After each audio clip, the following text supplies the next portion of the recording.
I'll. Am Yeah. I visible now? Yeah. Yeah. Thank you. Yeah. Yeah. So over the next 15 minutes, I would like to answer the following questions, which would then clarify our concept on CMV and UC. So is the prevalence of CMV higher in patient with ulcerative colitis? If it is so, then why is it high? Then is CMV a innocent bystander, or is it a marker of severe disease, or it's itself pathogenic? Is CMV associated with poor outcomes in patients with ulcerative colitis? How do I diagnose CMV colitis? What is the role of antiviral treatment and does it change the outcomes? And how to approach a patient with ulcerative colitis and CMV infection. So coming on, I'll start off with brief definitions. So we all know that cytomegalovirus is a double-stranded DNA virus, where the human is the only host, and it infects it has infected more than 70% of the global population, and has a tendency to become dormant for lifelong, but may reactivate with immunosuppression. So there's a difference between CMV infection and CMV disease. CMV infection is the isolation of CMV virus or detection of viral protein and nucleic acid in any body fluid or tissue specimen. And CMV disease is when there is an evidence of end organ damage due to CMV, evidenced by organ damage as well as the cytopathic viral effect or high levels of viral replication. So how do we diagnose CMV infection and how do we diagnose CMV disease? In case of IBD, it would be intestinal disease. So CMV infection would be evidenced either by serology when we have positive IgG or IgM against CMV, CMV antigenemia when we can document the PP65 antigen in the peripheral blood leukocytes, or a positive CMV PCR in the blood. CMV disease requires two components. One, the evidence of end organ damage. So in cases of IBD, evidence of endoscopic and clinical severity, and the documentation of CMV in the tissue. So either this can be documented either by inclusion body on the intestinal biopsy on histopathology specimen, or a positive immunohistochemistry for the immediate early antigen of CMV, or a positive PCR for the cytomegalovirus. So infection is when there is evidence of virus but no evidence of disease. Disease when there is evidence of organ damage and also the evidence of virus in the tissue. Now, what's the prevalence of CMV in ulcerative colitis?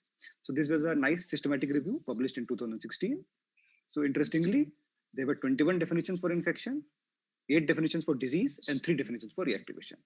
So the prevalence depends upon the definition used, the underlying setting, that is the patient's underlying status, whether it's immunocompromised or immunocompetent, and the underlying disease severity. And if we look at the latent infection, which is only the evidence of positive CMV IgG, then it is not different between ulcerative colitis and healthy controls as evidenced by this meta-analysis. But if we look at the definitions, other definitions, then if we look at the CMV infection, then the highest prevalence has been documented by the presence of CMV antigenemia as high as 40 to 50%. And if we look at the CMV intestinal disease, then highest prevalence has been documented by tissue PCR of more than 10 copies per milligram.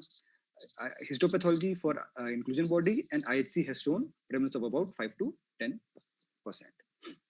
Now, if we look at this ladder, so the prevalence of CMV increases with increasing severity of ulcerative colitis. So in healthy controls, there is no evidence of CMV disease have been documented, even in patients who have inactive ulcerative colitis, wherein the mucosal biopsies have been taken, or when the patients have undergone colectomy for dysplasia, the evidence of CMV disease has been less than 5%. Patients with mild to moderate UC, very few studies, but about 20 to 30% evidence of CMV disease. Patient with severe UC, this prevalence increases to about 30 to 40%, and it is highest in patients with steroid refractory UC, where it is as high as 60 to 70%. If you look at the Indian data, then this was study from AIMS published in 2009, where patients with active UC, about 8% had positive PCR for CMV in the biopsy. And this study from ILBS showed evidence of CMV infection about 31% patients with ulcerative colitis. Now, the prevalence of CMV is high in UC, especially in patients with severe disease and steroid refractory disease. So why is it so? So if you look at the pathogenesis of CMV reactivation in UC, then there are two components. The UC-associated immune dysregulation, wherein there is NK cell dysfunction, which gives the chance for CMV to replicate. Elevated tumor necrosis factor alpha, which again is beneficial for the virus in terms of its replication, and other cytokines such as interleukin 6 and interleukin 4 also propagate the virus. The associated immunosuppression such as immunomodulators or steroids directly aggravate or increase the CMV replication, and by causing T lymphocyte inhibition, again, give the virus a chance to replicate. So if we combine these, the UC-associated inflammation, especially TNF-alpha, gives the chance for monocytes to convert into macrophages, which are the house for CMV. And there is a vicious cycle of inflammation and immunosuppression, which increases the chances of CMV reactivation and CMV replication. So this would account for higher prevalence of CMV in patients with ulcerative colitis. Now, what are the risk factors for CMV colitis? Across all studies, the important factors which have emerged include severe disease, steroid resistance, immunosuppressant use, as evidenced by this meta-analysis of 16 studies, where steroid and thiopurine exposure was associated with increased rate of CMV reactivation, but there was no association with anti-TNF. Advanced age, a shorter disease duration, and extensive disease have also been heterogeneously associated with higher chances of CMV colitis. So, the association between infliximab and cytomegalovirus. This was a recent letter published in JCC, where they prospectively evaluated the CMV kinetics in patients who had received infliximab. So, 12 patients all had positive CMV virus in the biopsy, but at the end of 14 weeks, more than 80% patients had become negative without any adverse clinical outcome. Again, if we look at other studies, then in patients who have CMV disease, that who have severe disease, steroid refractory disease, and have evidence of CMV infection, the combination of infliximab and ganciclovir did not alter the outcome. So infliximab did not increase the chances of adverse outcomes such as colectomy or worsening of disease. Similarly, in patients who have CMV infection, either by IgG positivity or CMV PCR positivity, this infliximab administration does not lead to increased chances of CMV reactivation or adverse outcome. So infliximab neither affects the outcome of CMV disease nor the outcome of CMV infection in patients with ulcerative colitis. Now, what effect does CMV have on the outcomes? So if we look at each outcome one by one, then CMV and steroid resistance, 3 meta-analyses all have shown that the prevalence of CMV in patients with steroid resistance is significantly higher, about up to 50 to 70%, than patients who don't have steroid resistance, with the odds ratio of about 2. And even in pediatric studies in patients with acute severe colitis, the presence of CMV was associated with higher steroid resistance as compared to those who were CMV negative. Influence on other outcomes. So there is heterogeneity at every aspect. So there was heterogeneity in terms of definition, there was heterogeneity in terms of prevalence, and there is heterogeneity in the literature in terms of effect of CMV on outcomes. So if we look at colectomy, then both short-term and long-term rates of colectomy in many studies have been associated with CMV, wherein the CMV was either defined by IHC positivity, positive of inclusion bodies, or high PCR or high tissue viral load. However, there were few studies which only defined CMV qualitatively. The outcomes between CMV positive and CMV negative patients were same in terms of colectomy. Other outcomes such as hospitalization, hospital stay, inpatient mortality, and postoperative complications have also been associated with CMV, especially when there was evidence of CMV disease in the form of IHC positivity, high viral load, or presence of inclusion body on the biopsy. Now, what effect does CMV have on outcomes in patients with acute severe ulcerative colitis? So this was a study, again, a joint effort by Saransh and Pavitro, our DM students, wherein they looked at a cohort of 76 patients with acute severe colitis, of which 40% had steroid failure. So the CMV DNA was significantly higher in patients with steroid failure, and the CMV DNA of more than 2,000 copies per gram was an independent predictor of steroid failure. If CMV was defined by positive IHC or positive for inclusion body, again, in these two studies of 50 and 150 patients, CMV was associated with higher steroid resistance, higher need for rescue therapy, and more long-term risk of colectomy. CMV has also been associated with toxic megacolon, and studies have documented higher prevalence of CMV in patients with toxic megacolon as compared to those without.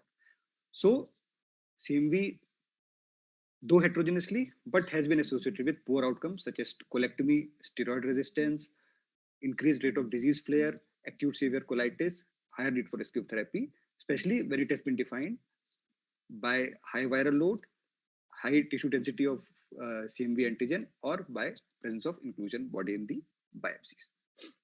Now, the another evidence on the role of CMV in determining the outcome of patients is the evidence of or a positive correlation between the higher CMV burden in the tissue and adverse outcomes in patients with ulcerative colitis. So if the higher CMV burden is defined by the tissue DNA, there have been different cutoffs in different studies, and tissue copies of more than 250 to more than 2000 copies per milligram of tissue has been associated with steroid refractoriness and colectomy. Similarly, if the burden was defined by immunohistochemistry, then higher density evidenced by 2 to more than 10 cells positive for IHC per biopsy section again has been associated with higher steroid dose, surgery, and steroid resistance. So there is some evidence that CMV may either be a marker of severe disease or may be pathogenic, especially when we consider these studies which have correlated higher tissue burden of CMV with adverse outcomes in patients with IBD. Now, another aspect of endoscopic severity. So there are again heterogeneity in this also. So there are studies which have shown that evidence of deep ulcers, punched out ulcers, cobblestone-like appearance, or a wide mucosal defect has been seen more often in patients who have CMV positivity as compared to those who have not.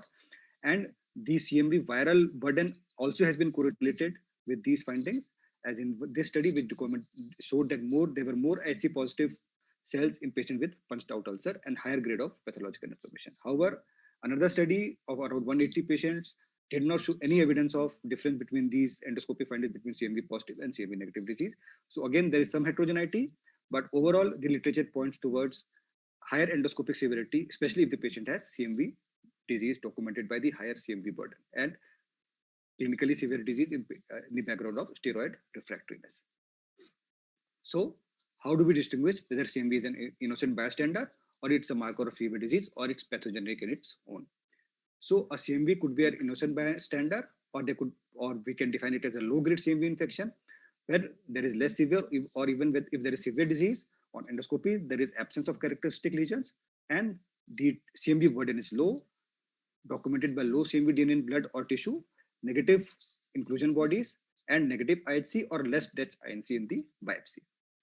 So a severe disease, CMV as a marker of severe disease, or CMV as a pathogenic agent, or high-grade CMV colitis can be defined in the presence of clinically severe disease, endoscopy showing deep, irregular, or punched out ulcers, and evidence of higher CMV burden, either by IHC or by tissue PCR or by positive inclusion body on biopsy. So we have learned that CMV in prevalence is high. CMV can be an infection or can cause disease. CMV disease should be suspected in patients who have severe disease, steroid refractory disease, and there is higher CMV burden or high-grade CMV colitis. So in this setting, we need to diagnose CMV colitis. So how do we diagnose it? Before diagnosing, there are certain clinical predictors which I've already talked about, that a patient who has medically refractory disease, patient with endoscopically deep ulcers, background of immunosuppressant use, elderly patients, or patient with extensive colitis have a higher chance of having CMV. So these are the patients in whom CMV colitis should be suspected, and these patients should be further investigated.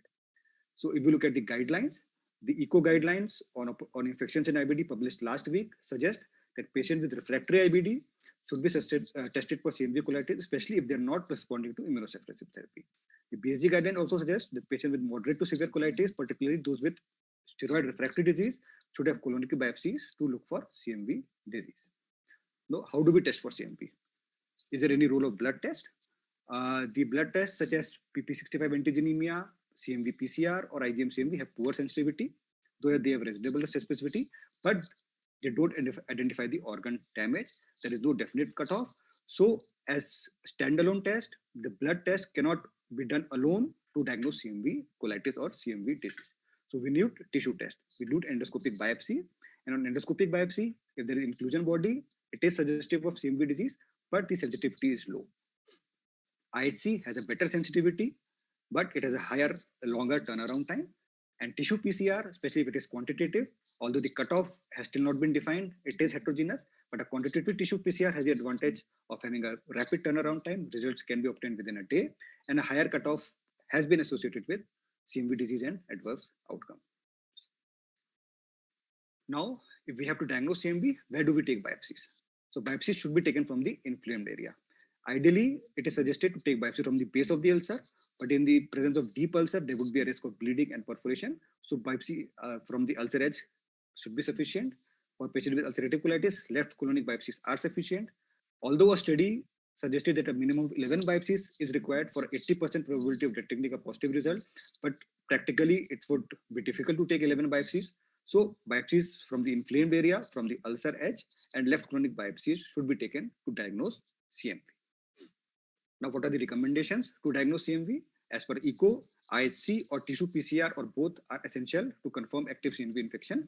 But important to note that these findings and potential intervention should be discussed in the clinical context. As per the BSc again, colonic biopsy to look for CMV disease either by H&E staining or preferably also by immunohistochemistry or quantitative tissue PCR to diagnose CMV disease. Now, the another question is that if CMV is causing disease, then there should be improvement with the antivirals. Again, there is heterogeneity here. The literature is not consistent, but some consistencies can be drawn if we look at the literature in detail. So studies wherein the antiviral has been administered in patients who had a higher CMV burden, evidenced by CMV, higher CMV DNA, or higher IHC density, or positive IHC.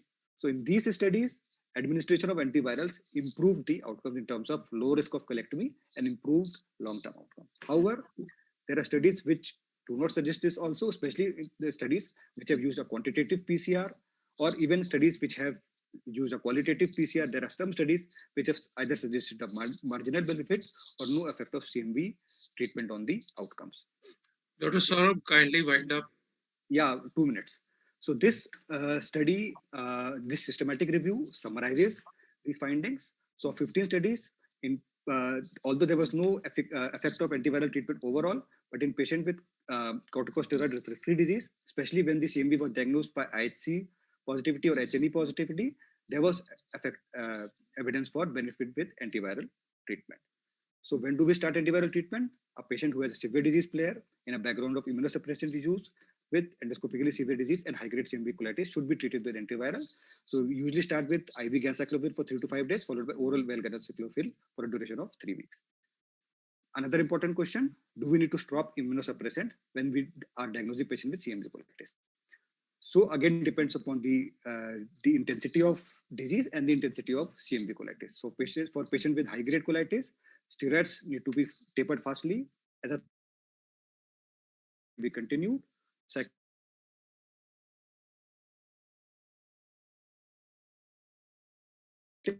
Low-grade CMV colitis, all the immunosuppressants can be continued.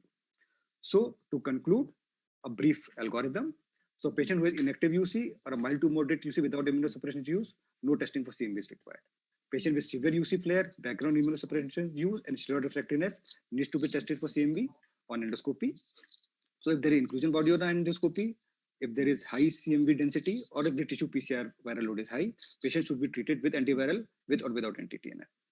If the results are moderate, IHC is positive, but the density is low, or the viral load is intermediate, then we look at the endoscopic findings. If there are characteristic lesions on endoscopy, antivirals may be considered. If no, then the immunosuppression should be escalated.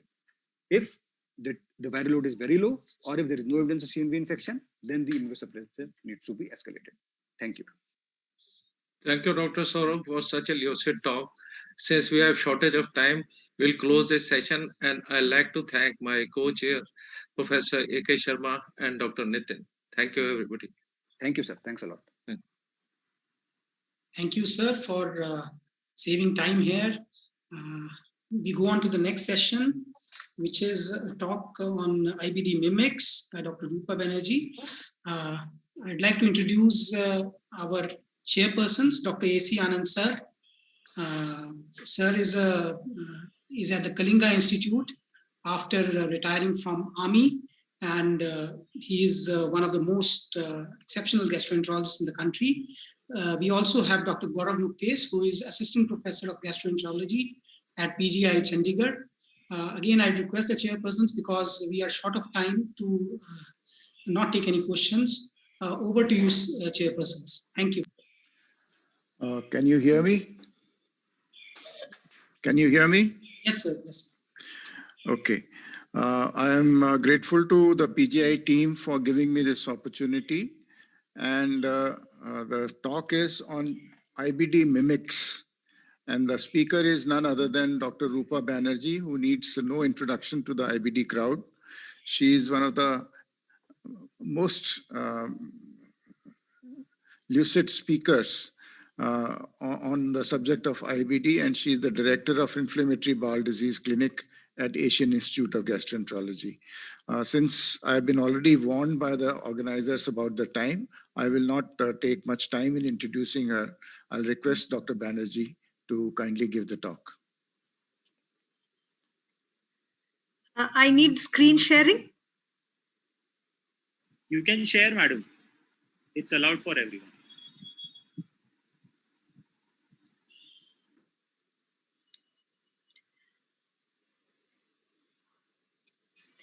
Thank you, Dr. Anand, for the kind words of introduction.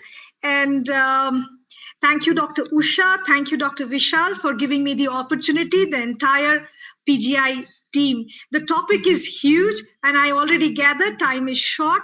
So we're just going to go run past a few slides and just take back how it impacts our clinical practice and what we need to do for mimics of IBD. We know traditionally IBD was a disease of the West.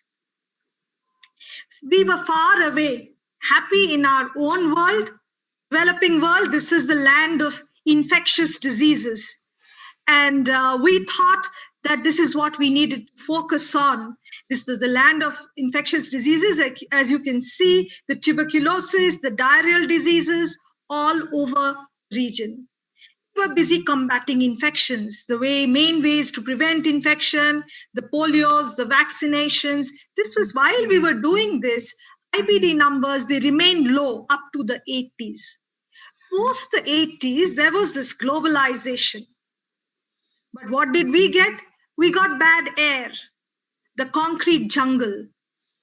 Our diets changed. We became obese. We don't know what exactly happened, but IBD came to the non-Western world.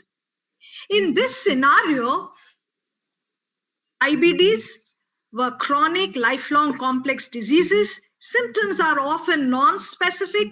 Abdominal pain, diarrhea, rectal bleeding, all very common in our region anyway.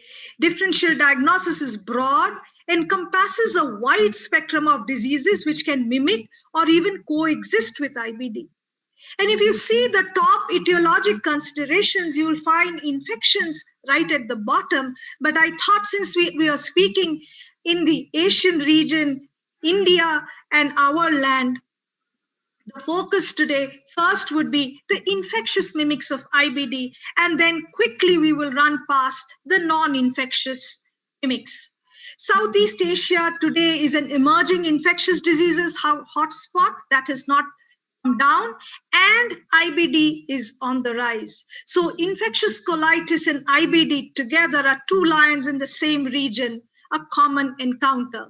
What are the infectious mimics? There are a long list: the bacterial enteropathogens, the mycobacterial, the sexually transmitted proctocolitis, our age-old amoebiasis, name it and it is there. Amidst the bacterial enteropathogen, stool culture for bacterial infection can actually yield a variety of organisms. So Salmonella is the first, non-typhoid Salmonella species. Foodborne pathogens from dairy and meat products. Symptoms: bloody or non-bloody diarrhea, fever, headache, and abdominal pain. Higher incidence of non-typhoid Salmonella infection in IBD as well. May be associated with reactive arthritis. Just to highlight that, it's difficult to differentiate from IBD proper. Treatment, of course, is recommended for typhoid and severe non-typhoid Salmonella. Fluoroquinolone resistance is common.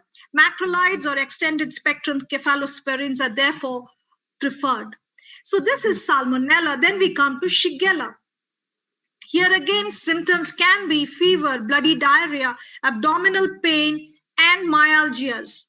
Severe cases can present with as a megacolon. Extraintestinal manifestations are known, particularly reactive arthritis, sepsis, seizures, hemolytic uremic syndrome. Treatment is with antibiotics. Again, for our setting, we need to rule these infections out based on the symptoms, particularly if fever is high. Then we have the enterohemorrhagic E. coli. Here, again, bloody diarrhea, abdominal pain, but treatment-wise, avoid the antibiotics, narcotics, anti-motility drugs, and NSAIDs, because use may potentially precipitate development of hemolytic uremic syndrome by increased release of Shiga-like toxin. So amongst these infections, for E. coli, perhaps antibiotics need to be avoided, and we need to be careful on that side. Yersinia enterocolitis, but we don't see too much, but they are great mimics. If you see, they manifest as enterocolitis with diarrhea, fever, abdominal pain, endoscopic findings, terminal ileal cecal ulcerations. Notably, they can also present as granulomatous ileitis, therefore often misdiagnosed as Crohn's disease, may have extraintestinal manifestations. Treatment is simple, not a lifelong treatment, just fluoroquinolones, third generation cephalosporins. But we need to suspect, we need to think, and we need to rule out. Campylobacter is on the rise. It is also a cause of diarrhea in patients with IBD who commonly present with fever, weight loss, and abdominal pain. Extraintestinal manifestations include the GB syndrome. Campylobacter is one of the leading etiologies.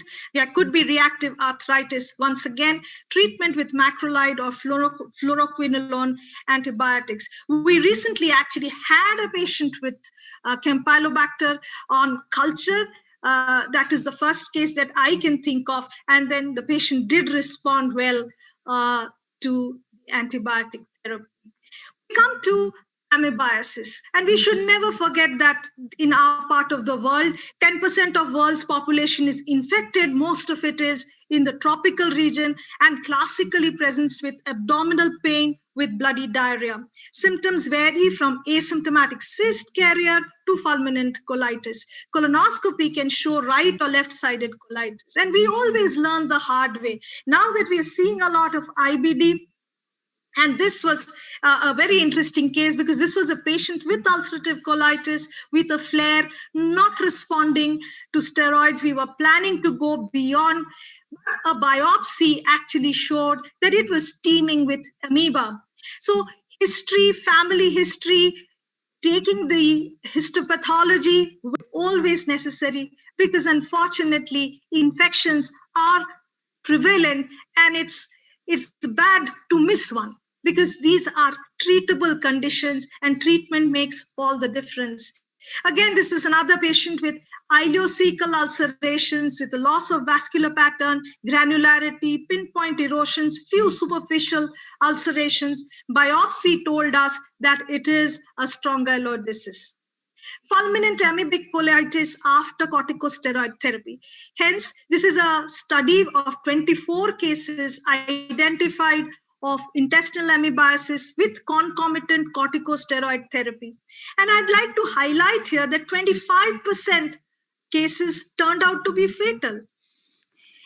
46% or 11 of these patients were given steroids for misdiagnosed inflammatory bowel disease. I think in India, we are much more cautious anyway, but biopsies and follow-up, once a patient is not responding, is actually a must. Sexually transmitted infectious proctitis or colitis is known. They can be misdiagnosed as Crohn's disease. There are subtle histological differences between STI colitis. In fact, if you see here, there's a fairly intact colonic architecture. But on the other side, in Crohn's disease, there's prominent architectural disturbances. But normally, we don't need to rely on the pathologist or endoscopist for this diagnosis. The history is perhaps the most important to ensure prompt diagnosis and treatment. So amidst the infectious mimics, I always need to mention TB, tuberculosis, and mycobacterial infections, because this is one of the 4 top situations where you should take a second medical opinion. And this was, a few years ago, put up on CNN. And if you can see brain tumors before surgery, take a second opinion, but decision dilemmas before treatment of tuberculosis versus Crohn's disease, you do need to take a second opinion, meaning it is so difficult to diagnose or differentiate between the two. This has been a topic which we keep discussing at every IBD meeting, but you just cannot get across that because the extent of the problem is huge. TB is one of the most common infections in the emerging world, and 90% of infected patients develop latent rather than active disease. And anti-TNFs may increase the risk of developing TB 5-fold. We need to differentiate. The increasing Crohn's disease, in fact, has created a strange dilemma.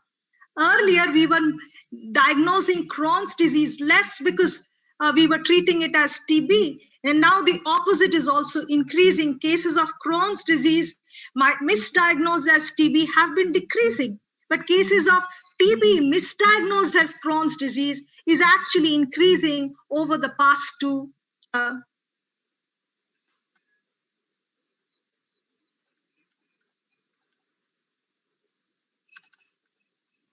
sorry, this is...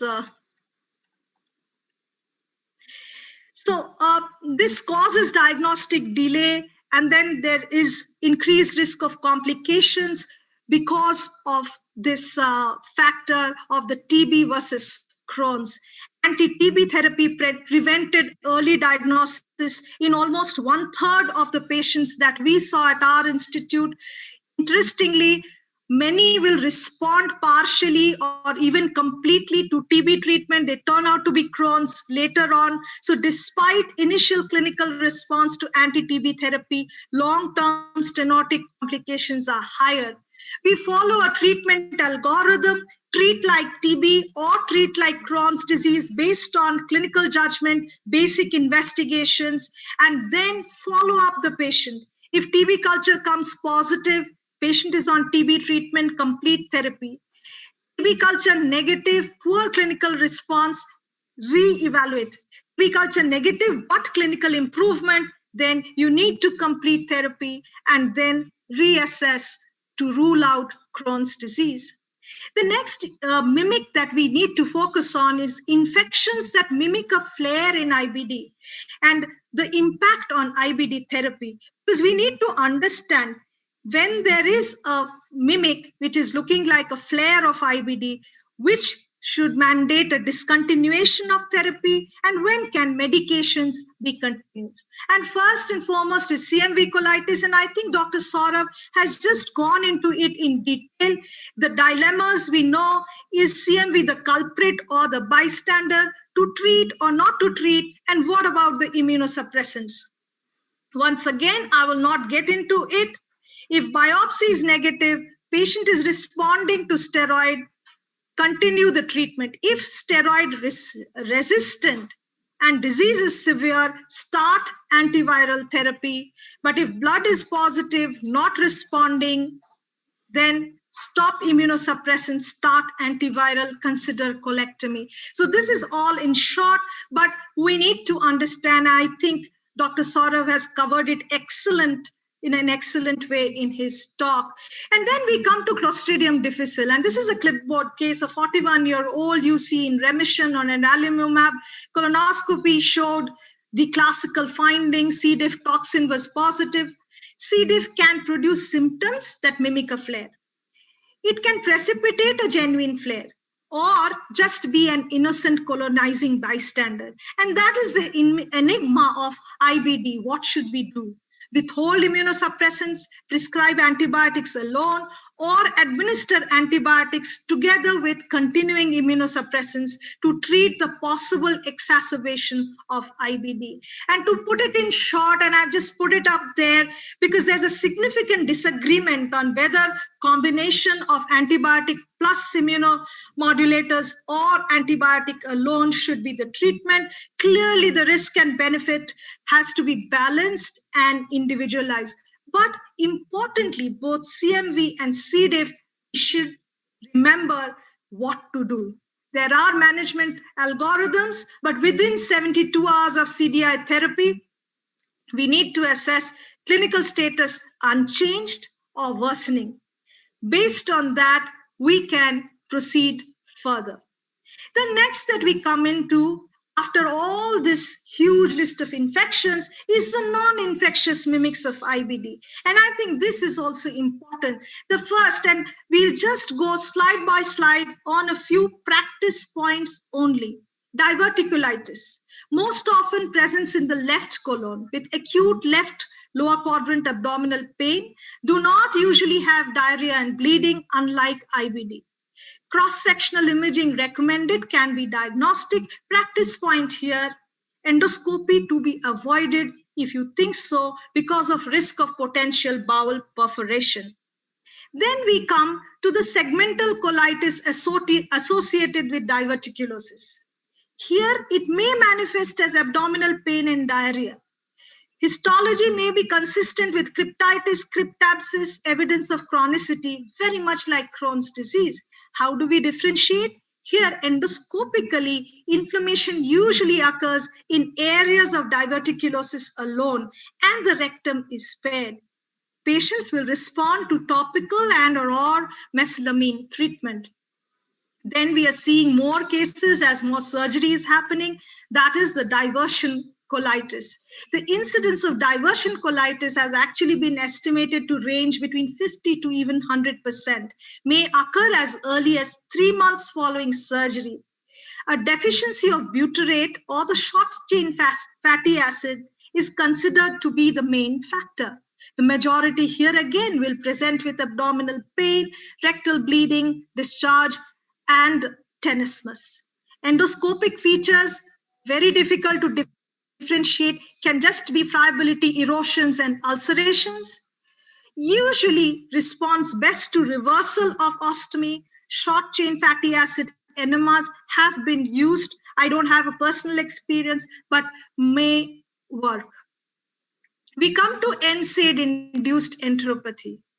This is one area I think for all practicing physicians as well as practicing gastroenterologists is increasingly becoming important, and I'll spend a couple of minutes on this because majority of cases are subclinical, at least initially. Symptoms and signs of ill health are often attributed to underlying disease alone.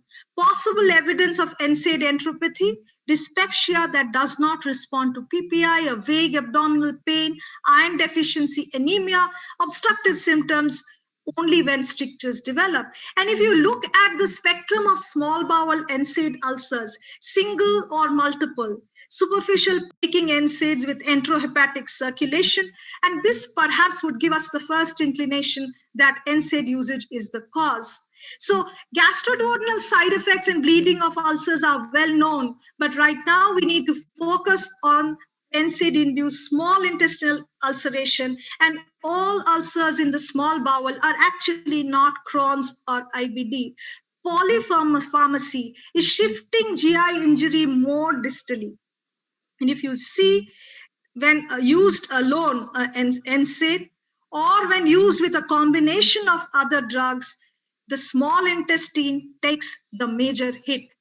PPIs actually exacerbate NSAID-induced enteropathy. And gastric acid suppression by PPIs do not protect against small intestinal damage. They aggravate small intestinal damage by altering the enteric microbial profile. Misoprostol, sulfasalazine can be protective, but still inadequate data to show that. The other important thing, prolonged exposure causes more damage. So all the enteric coated aspirin that we use actually causes more of small intestinal damage because it dissolves in the proximal small intestine and allows aspirin to contact the mucosa at a high concentration. So enterohepatic circulation of NSAIDs contributes to SI damage by, again, prolonged exposure. These are facts which we need to know more in practice. Other than this, quickly to go through. Radiation can cause small intestinal ulcers, neoplasms, T-cell lymphomas, primary neoplasms we should not miss. There are other inflammatory diseases, jejunoileitis with celiac disease, eosinophilic enteritis, Behçet's, we can all look like IBD. Collagen, vascular diseases, multiple vasculitis. So there is no distinct appearance of the ulcers. If you see a patient who had taken NSAIDs or a capsule image from a patient post-radiation, the endoscopic appearance is rarely diagnostic. Biopsies are usually non-specific, best managed only after underlying etiology has been identified. So this, we had a 20-year-old boy with bloody diarrhea, CT showing short segment thickening, multiple erosions with extensive ulcers in D3 and proximal jejunum. And then he presented with the leg lesions. Of course, it turned out to be a Henoch-Schönlein purpura severe. Ulcerative jejunitis in celiac disease. These are perhaps rarer, but we should not miss it. Usually seen in patients with unresponsive celiac disease and not seen in gluten-responsive disease. Radiation-induced small bowel disease is also important. 90% of patients who receive radiotherapy develop a permanent change in bowel habit. Can appear acutely in 2 weeks or in chronic forms up to 5 years to 6 years after therapy. Damage related to dosage, size, site of field, use of concurrent chemotherapy and radiation implants. So radiation enteritis actually can present with the entire spectrum of inflammatory bowel disease because of ischemia.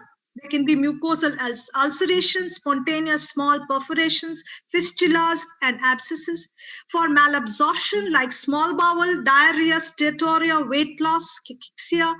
And for the healing, again, there can be fibrosis, narrowing, and strictures.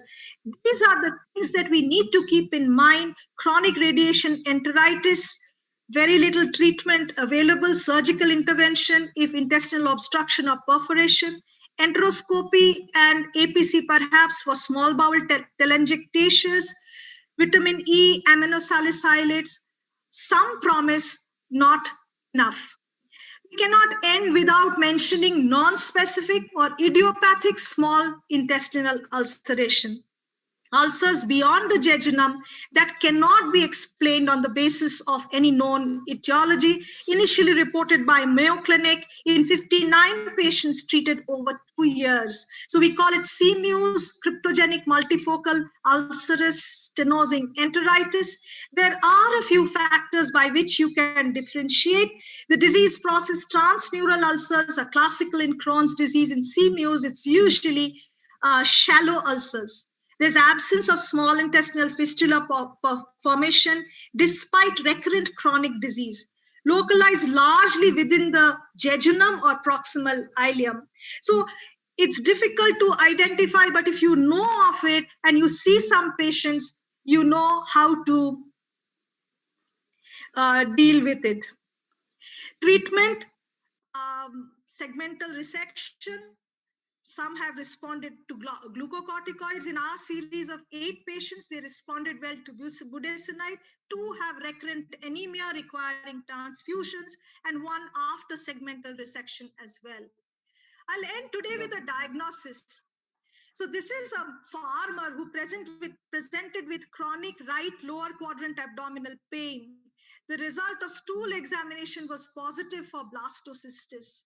A colonoscopy showed these large amounts of egg-like tan ovoid objects. Initial histopathology, they suspected it was a parasite, but could not identify what the parasite was. Actually, it was just undigested royal quinoa seeds. So we need to understand, and there was a nice commentary on this case which said that, it is marvelous how observation of the unusual leads to speculation, which in turn promotes inquiry and research and advances our knowledge. Here, just because it was looking like those ovoid structures, it was not blastocystis. It does not have such egg-like structures. It was just quinoa seeds, which we got from after taking a detailed history from the farmer. So the take-home messages are simple. Always alternatives or mimics must be considered when high dose of steroids does not work or history is not fitting into classic inflammatory bowel disease. A careful look will help diagnose and ensure adequate and optimal management.